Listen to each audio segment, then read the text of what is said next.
Hello everyone. Today we will study about diffusion. What is diffusion?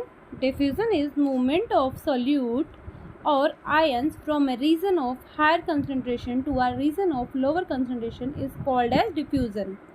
It does not require energy, therefore it is called as passive transport.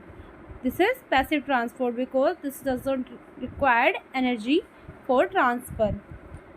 So see in picture, जैसे देखो red colour क्या है, इस container के अंदर red colour की concentration ज़्यादा है, तो क्या होगा इसमें आफ्टर सम टाइम ये जो पूरे के पूरे एरिया, जो इतना कंप्लीट एरिया है, इसके अंदर क्या होगा, ये रेड कलर स्प्रेड हो जाएगा। रेड कलर क्या हो जाएगा, स्प्रेड हो जाएगा कंप्लीट एरिया के अंदर।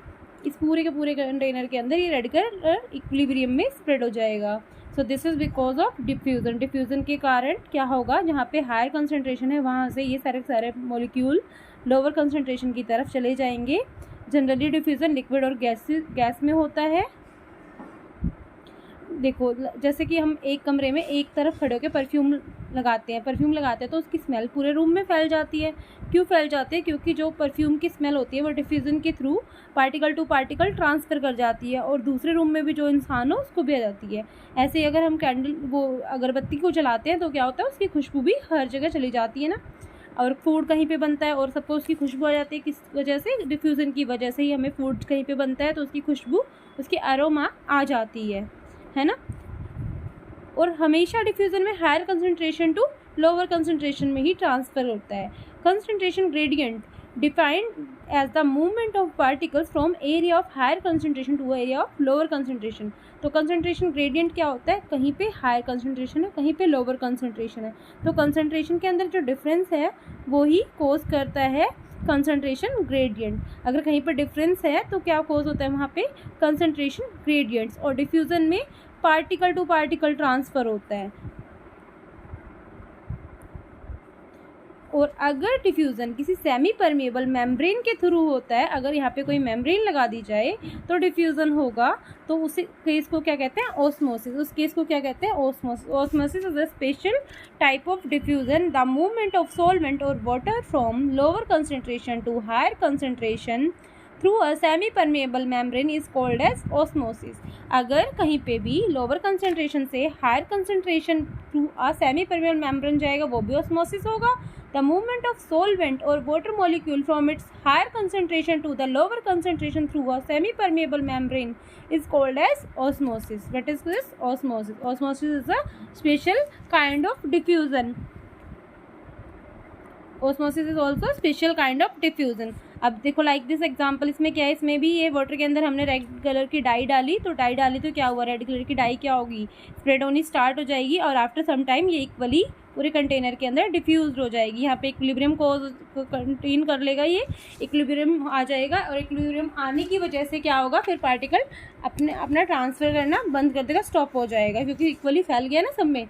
डिफ्यूज़न हमारी लाइफ के अंदर भी ज़रूरी है। जैसे क्या होता है, there is a difference of concentration of CO2 inside और आउटसाइड। कंसंट्रेशन ऑफ CO2 का डिफरेंस होता है तो क्या होता है, CO2 expels out of the cell from higher concentration to a region of lower concentration outside the cell by the method of diffusion. इसी same way में जब O2 enter the cell by the method of diffusion, when the level of concentration of O2 inside the cell decreases, जब decrease हो जाता है O2 तो हम क्या करते हैं, इनवर्ड हम O2 लेते हैं।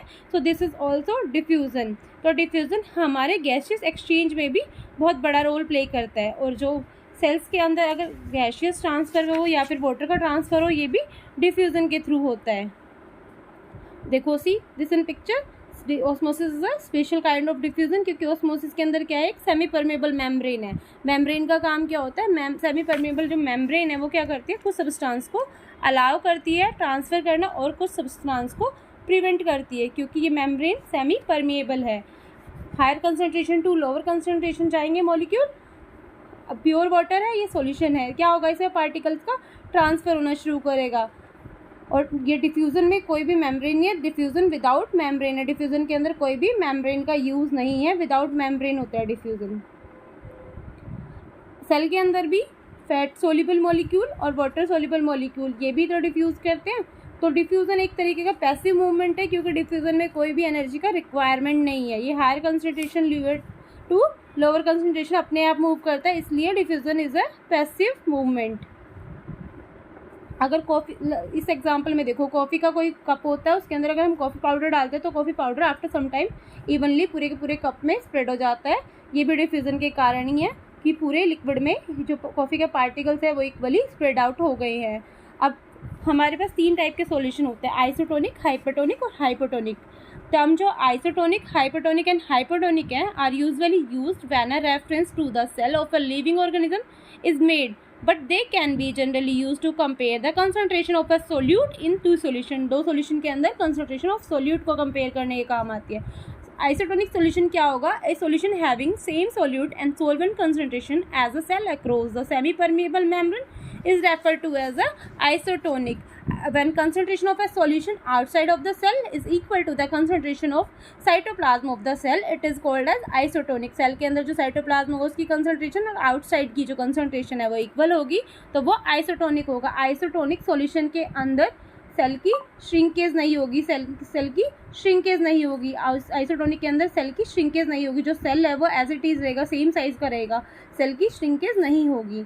पर अगर आइसोटोनिक में है तो आइसोटोनिक में जो भी ट्रांसफ़र होगा वो क्या होगा, ट्रांसफ़र कुछ अंदर की तरफ वाटर अगर आएगा तो उतना ही वाटर बाहर की तरफ रिलीज़ भी कर जाएगा। तो इसका क्या होता है, इक्विलिब्रियम बना रहता है इसके अंदर। इसका सेल का साइज़ हमेशा सेम रहता है, सेल का साइज़ में कोई भी डिफरेंस नहीं होता।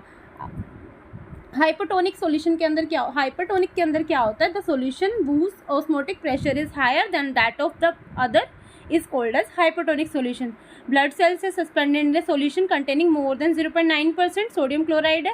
अगर सेलाइन वाटर होता है उसमें हम काम करते हैं तो क्या होता है, ब्लड वाली सेल क्या करती है, हाइपरटोनिक के अंदर क्या करेंगी, ब्लड वाली सेल क्या करेंगी, श्रिंक करेंगी। क्या करेंगी, श्रिंक करेंगी। ड्यू टू वो अपना लिक्विड जो है वो रिलीज़ करेंगी ना, तो क्या होगा उसके अंदर, हाइपरटोनिक के अंदर श्रिंकेज होगी। In the solution water will flow out of the blood cells as they would shrink. वो क्या करेंगी, श्रिंकेज हो जाएगी। जैसे देखो ये सेल है ये इसके अंदर सेल का साइज़ क्या होता है, वाटर आउटसाइड आ रहा है तो क्या होगा, सेल का साइज़ डिक्रीज़ होगा। सेल का साइज़ क्या होगा, इसमें सेल का साइज़ डिक्रीज़ होगा। सेल का साइज़ इसके अंदर डिक्रीज़ होगा क्योंकि इसमें वाटर जो मॉलिक्यूल है वाटर्स के वो क्या हो रहा है, बाहर की तरफ आ रहे हैं, तो सेल का जो साइज़ है वो डिक्रीज़ हो रहा है, वॉल्यूम डिक्रीज़ हो रहा है। ठीक है। हाइपोटोनिक के अंदर क्या होगा, हाइपोटोनिक के अंदर क्या होगा, its osmotic pressure is lower than that of the solution from which it is separated by a semi permeable membrane. A common example of hypotonic solution is 0.45% normal saline, half normal saline. Example क्या है इसका, pure water and saline solution that contains less solute than our blood use in medicine. जैसे देखो hypotonic के अंदर क्या होगा, then the concentration of solution outside the cell is lesser than that of cytoplasm of the cell due to excessive endosmosis, cell swells up and may burst। इसमें क्या होगा, cell का साइज इंक्रीज करेगा और सेल क्या करेगी, swell up हो जाएगी और स्वेलअप होने के कारण सेल जो है बर्स्ट भी हो सकती है। इसमें सेल बर्स्ट भी हो सकती है। इसमें सेल का साइज सेम रहेगा और इसके अंदर सेल जो है वो श्रिंक होगा।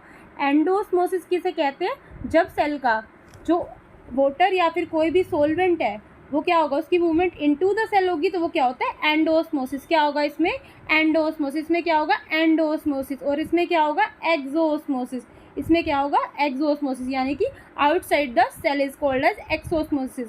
Movement of solvent outside the cell is known as exosmosis. Exosmosis. अब सेम इस पिक्चर में देखो क्या होता है, H2O क्या हो रहा है, इसमें आउटसाइड आ रहा है H2O, तो जब आउटसाइड आ रहा है तो इसे क्या कहेंगे, हाँ हाइपरटोनिक। और हाइपरटोनिक में क्या होगा, श्रिंक होगा। क्या होगा, श्रिंक होगा इसके अंदर। और आइसोटोनिक में क्या होगा, कुछ नहीं होगा, सेम रहेगा, जितना इन आएगा उतना ही आउट आएगा, तो इसमें कोई भी डिफरेंसेस नहीं आएगा। इसके अंदर हाइपोटोनिक के अंदर क्या होगा, हाइपोटोनिक के अंदर इनवर्ड आएगा। क्या आएगा, इनवर्ड आएगा। तो इनवर्ड आएगा तो इसका साइज क्या होगा, इसका साइज इंक्रीज होगा, तो ये क्या होगा, इसके अंदर स्वेल होगा। क्या होगी, ये स्वेल होगी। ठीक है। नेक्स्ट सेम इस पिक्चर में भी देखो क्या हो रखा है, इस पिक्चर में भी, इसमें भी H2O कंसंट्रेशन वैक्यूल से बाहर की तरफ आ रहा है, तो हाइपरटोनिक के अंदर क्या होगा, वैक्यूल का साइज छोटा होगा। आइसोटोनिक के कंडीशन के अंदर क्या होगा, वैक्यूल का साइज नॉर्मल होगा। और हाइपरटोनिक के अंदर वैक्यूल का साइज बड़ा होगा। क्योंकि वैक्यूल का साइज इसमें बड़ा क्यों होगा, क्योंकि इसमें H2O क्या हो रहा है, इनसाइड आ रहा है, तो वैक्यूल का साइज बड़ा हो रहा है क्योंकि ये स्वेल करेंगी, श्रिंक नहीं करेगा। श्रिंक हाइपरटोनिक में करेगा तो श्रिंक की कंडीशन में वैक्यूल का साइज छोटा होगा।